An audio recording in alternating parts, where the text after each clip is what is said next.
everybody and welcome to the channel. Today I have my friend and student Angelo who wants to drill me about a little bit of information about my background, martial arts and how I got to this stage. Welcome, Ange.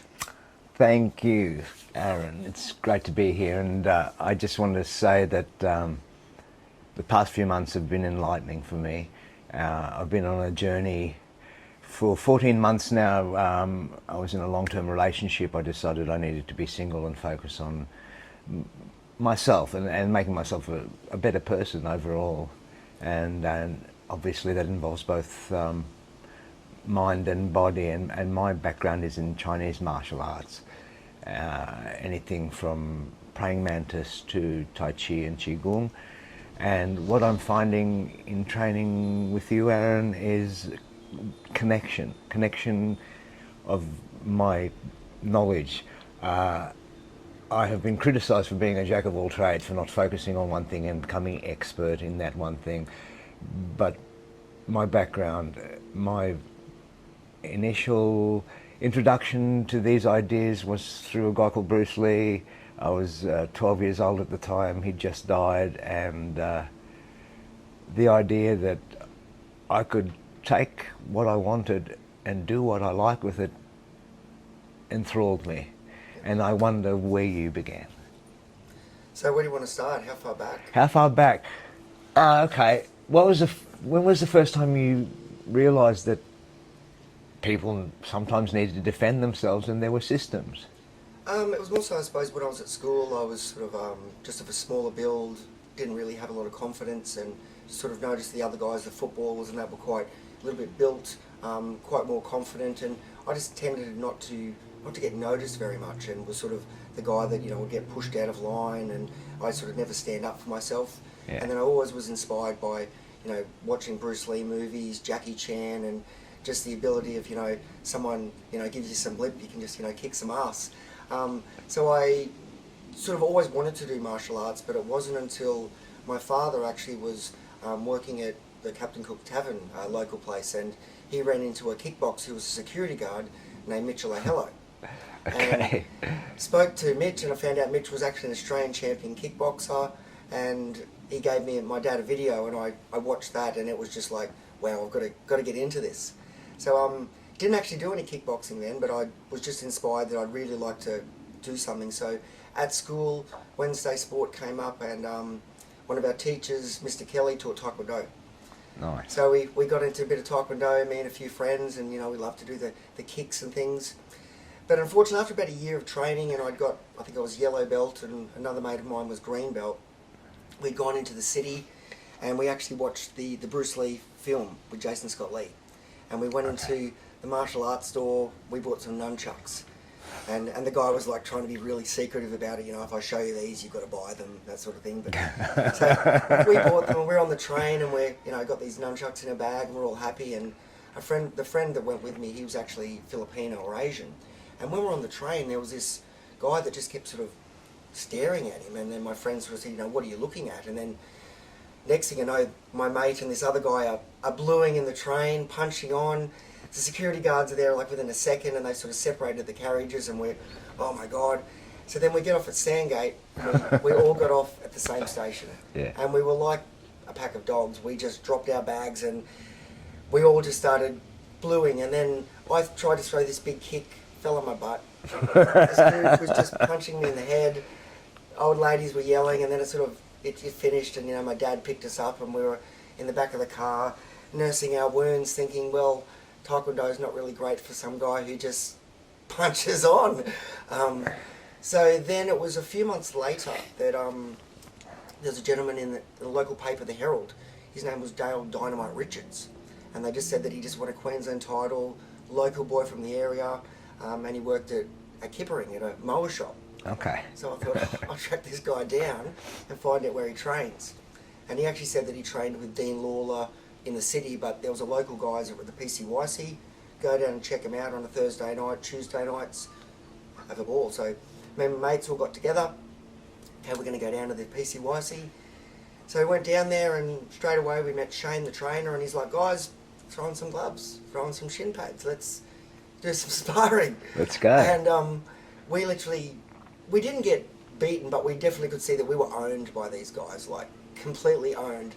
And we were like, next day at school, showing everyone our leg kick bruises, and we felt like champions. Like this was real. Yeah. And sure. then and then I just dived into it, and a few of my other mates dived into it as well. And I think I just took it a little bit more serious than everyone else, and sort of progressed a lot quicker. End up having 5 wins in a row, won a Queensland title, then had a big break because my trainer's mum had cancer. Okay. So then when he came back, there was an opportunity for an Australian title. And I sort of hadn't been fighting for a while, but I thought, let's give it a go. And once again, I won the title and then had another break again. And that was sort of my Muay Thai sort of career. I'd sort of have a fight, have a big break, and then put a ridiculous amount of time into training to win. Because there was, after the Australian title fight, I hadn't been training for a while. And I popped down to training and did a bit of sparring and did quite well. And that afternoon, my trainer rings up and goes, Aaron, do you want to have a fight this weekend? And I'm like, what? He goes, mate, guy at Maroochydore, he's had 4 fights, 4 losses. He will fucking smash him. And I went, oh, yeah, why not? Okay. So went up there. It was only a 3-round fight. At the end of the first round, I couldn't hold my hands up. I was gassed out. This guy genuinely just beat me. And he went on to literally win because it gave him such confidence to beat an Australian champion. Yeah. And then later on, I think it was 3 or 4 years later, we fought again, and we actually fought for the Australian middleweight title. And then I beat him then. But after that loss, it was for me, never take a chance of not being ready. So I put probably a bit too much time in. So my kickboxing Muay Thai career was only 14 fights with 12 wins and 2 losses. And I probably could have had a lot more fights in that time, but I was just more focused on how can you be super prepared. So I'd watch videos of all the best, John Wayne Parr, Stan the Man at the time, watch what they were doing. Then I was, at that time, just starting to get interested in Russian training. So that's when the Russian kettlebell stuff started to come in. Okay. And I was thinking, we always hear these Russian guys are kicking butt in the Olympics, and there's possible steroid use and that, but what if their training was just a little bit Different and gave more effects? Yeah. So so that's a little bit about the kickboxing background. Where do you want to go from now? Well, I think we're out there been very physical, and at that age all is good, but we get older, and the stuff we know that works when we're fit enough to use it, and it's not just fitness, it's life, it's your body, it's your genes. Where do you go from there? Well, literally the reason why I suppose the thing that stopped me kickboxing was having a partner and a child. And that literally just became my focus. Yeah. And then jumping back into kickboxing, you'd go down there and you always wanted to do a bit of sparring, and you'd find that you do a bit of sparring and then you're literally sore for 3 or 4 days because you don't have that conditioning and you don't have the time to put in all that extra energy. Yeah. So that's when I started to sort of thought, well, maybe I'd like to explore something else Sure. that doesn't require as much fitness, but that's still going to be really effective, because I knew that kickboxing was good. Yeah. But even of myself as a Queensland and Australian champion, I didn't feel confident if I came across a 120 kilo guy in the street, quite jacked up, punching on, and all I had was punches, knees and elbows, which might do the job, but then again, he may just take them and take me out. Yeah. So I did a bit of what I call martial arts shopping, because I was always really interested in the Chinese martial arts and the language that they're using and the mystical sort of aspects of it. But I knew there was something to it, and there's so many styles, so I sort of did a little look at Tong Long, Wing Chun, Hung Gar, and I loved all these styles. But for me, already spending quite an amount of time in kickboxing, when I'd say, okay, how long is it going to take me to sort of be competent at this style? Like, good 4 to 5 years. Yeah, sure. To me, that was just like starting again. Yeah. And then, as I was saying before, I was into the Russian kettlebell training, and I'd was actually studying sport and exercise science at university. Yeah. And I was right into the kettlebells and strength and conditioning. And then I was actually on a kettlebell site, and one of the trainers there said, "Oh, I've got a great article by a gentleman named Vladimir Vassiliev from RussianMartialArt.com about finger conditioning." I said, "Oh, I'll check this out." And this guy was literally just saying, you know, how you can do push-ups on your fingers, do them on the wall, and I'm like, okay, let's check out his RussianMartialArt.com. And it was a very simple site, but it just had sort of very Aikido type work where guys were throwing punches and just tend to be like dropping like flies. And so I'm showing my mates, I'm like, what do you reckon this? And they're just like, no, it's crap, man. You know, you can tell that they're faking it and all this sort of stuff. But somewhere in me was like, there's something to this. Yeah. So I researched it, and I found out that there was a guy in Bundaberg named David Quayle, and he's an ex-Vietnam vet, studies Kempo karate, and he had actually been to Canada and trained with Vladimir for many years. Okay.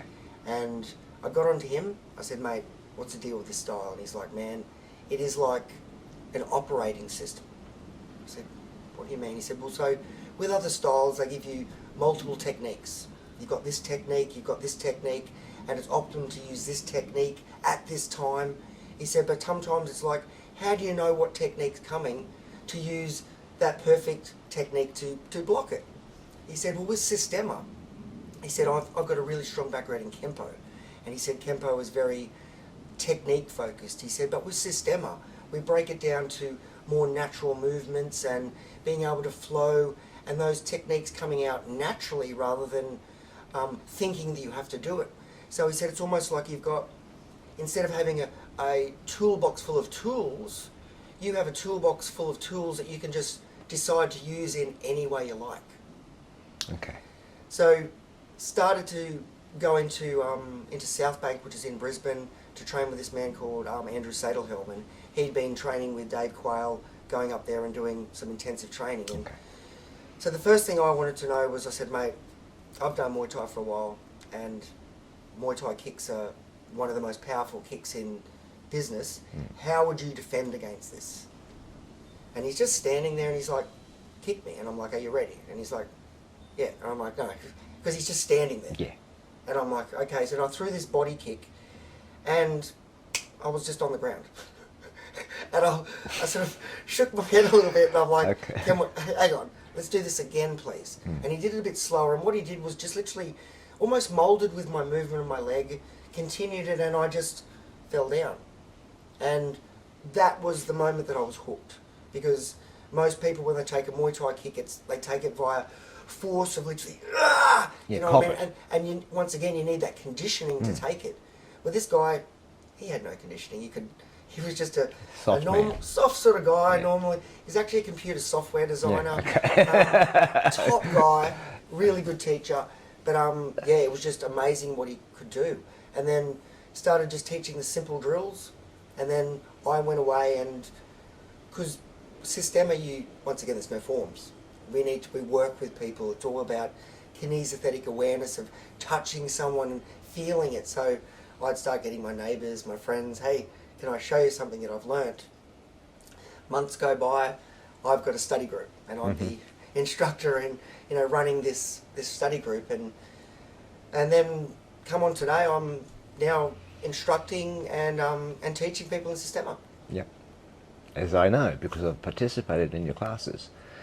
And what I found fascinating is because I began in karate too. I began in Sikukan, very, very formal, very strict, very technique driven, very formal, a bit of conditioning and knuckle push-ups and stuff like that.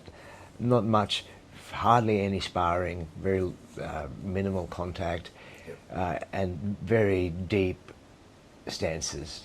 You can't fight it. You can't. It's a military training system. That's what it is, and use it like that. Fine, that's good. But what I wanted, I was getting lines. I was getting these bloody lines, and what I wanted was circles. Okay, because somehow as a kid I understood the difference between a line and a circle, in as far as energy flow goes. A line has a beginning and an end, and the circle doesn't end. So I fortunately came across Southern Praying Mantis, Tong Long, and the gentleman teaching it, he adapted it for white folk, okay? And his cousin was training in a different area and he was training traditionally, so I went between both classes. Yeah. And I did that full on for about 2-3 years, 2.5 years I'd say. And a lot of what happened when I met you was stuff I was learning started to make more sense. There's big holes in certain styles where they focus on these forms and belts and things, and they miss all the bits in between. I don't think they miss them, they intentionally leave them out. Because I guess there is still that Chinese thing happening. It's still precious knowledge to them. The most recent thing I've done is Shaolin, I'll just mention that. And the Shaolin probably is the closest thing to Systema, I guess, because there's a lot of guys training with all sorts of different backgrounds and it all comes out and they pressure test. And that's important. It's different. Pressure testing is different to sparring, okay? I feel more confident when I'm anywhere. Yeah. That happened to me when I first started training martial arts. Happened to me when I changed styles and I became more confident. And I've gone beyond that now. It's like I don't worry anymore. Yeah. So I think the thing that differentiates Systema is obviously Yeah. is the natural movement, but also the fact that, say we often train in karate, you'll be defending against a karate punch, or you'll be doing Wing Chun and you'll be defending against those type of punches, where Systema, we're literally randomizing everything, where so nothing is predetermined when we're doing a defense. So it's not okay, you're going to throw this punch exactly to the face, you're going to throw this punch to the stomach. We know that a punch is coming, but we tend to just react in a certain way, allowing our body to move through the drills that we've done. Yes. You tend to sort of just know positions that are safe. Yeah. So rather than having to know, okay, this punch is coming out straight, we can get people that throw haymakers, everything, and you just tend to adapt to that shape of that attack and move and deal with it. Or often I find that if you're a boxer, you're often used to defending against a boxer, etc. Of course. It's these random type things where people often say that, the Brazilian Jiu-Jitsu guys are the hardest to go against, and it's because, once again, we haven't gone against them, and they're going against them each time. But if we don't try and go match what they're doing, because we don't know what they're doing, we've got a better chance. Yeah, sure, definitely. That thing of natural movement, what I found when we're doing certain types of training is techniques come out in certain situations, but they come out different. They come out because you're here in a natural position, and someone approaches you and you deal with that as it happens. And that's what we do when we're doing training techniques, is we're basically taking a form and sticking a person in front of us. It's no different to that. There's nothing random about it. You know exactly what's going to happen. Forms definitely have their purpose. Of course they do. You can see they were invented when you got a person that's doing solo training, and they just need to obviously practice the different types of movements. Exactly. It's also strengthening the body. But it just lacks that physical touch of another person, of how you interact with them using those techniques that you're using. And that's the most important part. I neglected that bit. Reading your opponent, feeling your opponent, making contact with your opponent, and using that information, which here in Australia, in Western thinking generally, I believe, no one thinks they're going to be able to put their hand on somebody and that's going to give them information about a fight that they may be having in the next 2 seconds. That mindset isn't there. And when you're introduced to that thinking, all of a sudden there's all this stuff in there already that you know that you don't have to think about, because it flows from here out to here. It flows. Yeah, definitely. When it's become so natural, and and the training style that I teach is very natural. It's just It is. learning how to stand. We're not forming these strong stances and things. And once again, stances are good, but if someone is in front of me and they're quite aggressive and I form a stance, that instantly is a point of aggression for them, because they can see that my tension in my body. But with Systema, we're still just remaining standing there, quite relaxed. Hands can be in a comfortable position, yet we're probably more ready than that other person because of the posture, the relaxation, and the way that we're standing. So it actually looks less threatening, but it's actually more powerful. Yeah, yeah. I think what I felt when I first felt that was, again, I don't have to think about things. I don't have to start replaying old stuff and going, which one of these videos am I going to need in this situation? And then already I'm 5-10 seconds behind my opponent. I'm on the ground by the time I think of something. Yep. It's no good. It's pointless, you know. This is why sparring gives you a little bit better idea, but again, it's sparring, it has rules. Yep. There are no rules on the street. You do what you have to do. And sparring tends to be very linear. It tends Yes. to be, I have a go, you have a go, I have a go, you Yeah. have a go. And it doesn't actually have that aggression where some person just wants to come in and pummel the crap out of you, where you start just covering up and you're going, what do I do now? They're just pummeling me. Well, exactly. And that's another thing. People aren't used to getting hit. Yeah. We end up being like the deer in the headlights. Someone goes whack.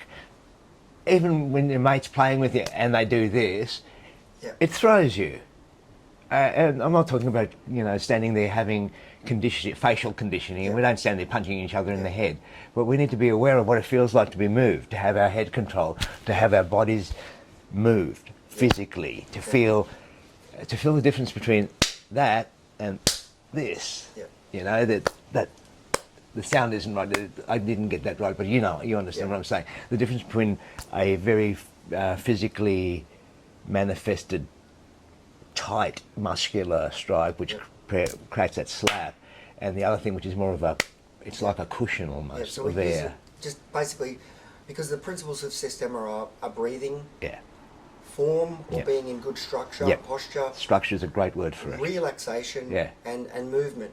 And that movement can be external movement. It can also be internal movement within yourself. Just being in this one position, just moving slightly. And this constant movement is like if you've got a truck or a semi-trailer that's parked, it takes a lot of energy to start moving it. But once it's moving just a little bit, you can change directions quite easily. So movement's very important, and mixed with those other 4 principles of relaxation, structure and breathing, it literally forms the underlying pillars or framework of the system. So it doesn't often matter what techniques you know, but if you're focusing on that breathing, the relaxation, those pillars, you'll find that whatever you do or whatever you know will just seem to come out cleaner, more relaxed, less effort, almost to the point where you'll scratch your head and think and saying, are you faking it? Well, I had to question myself. I'm standing there, and I know I'm not faking it, but I'm going, but he's my mate. And I'm going, stop. This is all these prejudices that hang in there that go, this is physically not possible. Why? Because I can't do it. Well, that's a very, very narrow mindset. So like you were saying before, there's that natural reflex where, you know, someone slaps you in your face and you get the freeze reflex. That is obviously, if I grab someone, we freeze, but people don't often realise the same reflex is there when I grab you, and if I relax, it makes you relax. So when often we're doing these drills and I didn't appear to do much, and you just sort of drop to the floor, it's because my posture, my breathing, my relaxation gets transferred into you, which just makes you drop. You, instead of tensing, you feel relaxed, and you tend to create that same situation, and that's that scratch the head, why did I just drop? Because there is no force involved. It's almost, and what I found interesting in Tai Chi and Qigong, motion is preceded by sight. You look first, then you move. Your sight guides your movement. And what I noticed with you is when you were showing me how do I get you there, You said, look there, point there. Yeah. That's all it is. Take your intention and focus it towards where you want it to go. Definitely. Intention Yeah. manifests itself in every single thing we do. And in this particular instance, intention is everything. And it's interesting, the words attention, intention, and muscular tension. Yeah. Because when somebody grabs us, if we tend to focus our attention on that particular point that's been grabbed, we'll create a lot of tension there. Yeah. And actually be stuck in that position. It roots us to the ground. Where when we tend to open our attention to somewhere else, we're not focused on that area. No. For some reason that area doesn't tense up, and you can just go, oh, and point over that way like you're waving, and you'll just do it. Yeah. And what happens is, what you're hanging on to, me, I become like a balloon full of water. Yeah. And you know how hard it is to hang on to a balloon full of water. It's just so soft, and yet you slap somebody with a balloon full of water, it hurts. Definitely. That, water, Bruce Lee, bloody hell. That's it. And I almost liken that with the external movement of Systema, because when we're moving, you never move in just a straight line. There's always this slight upward movement, down, up, almost like you're dancing, doing the waltz. Yeah, definitely. Always making the legs wider, so we've got support. And that's that wave. So as we start to move and come up, there's this natural use of gravity to come down. And we can start to use those to add the strikes just in this natural movement. Yeah, it's dance is a very good analogy, because I'm in a band with a guy who was a former dance champion. Bruce Lee happened to be a dance champion.